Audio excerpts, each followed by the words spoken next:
I found another headline saying that for the time you have been in office, you have spent 3 times what your predecessor spent on local and international travel.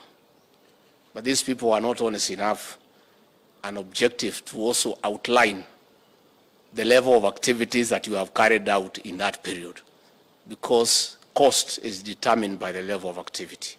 So I do invite the media to take time to find out when the president has traveled and to which country, what is the gain for the country. It's only then you can make an objective analysis. Your Excellency, as you took up the reins of this country, you found the economy in a quagmire, and you have taken a two-faced approach.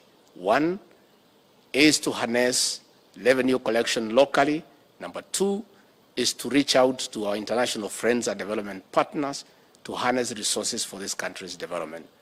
We want to encourage you to continue traveling to each and every country in the world and bring resources for the development of this country. And Your Excellency, I don't understand these people sometimes. They complain that you are traveling too much. At the same time, they complain that I'm not traveling. I don't know which is which. Because I saw them complaining that since you leave me around to mind the house, they say that you have stopped me from traveling and assigned me what they call useless duties.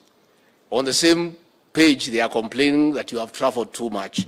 I don't know what is it that they want to do. Your Excellency, we want to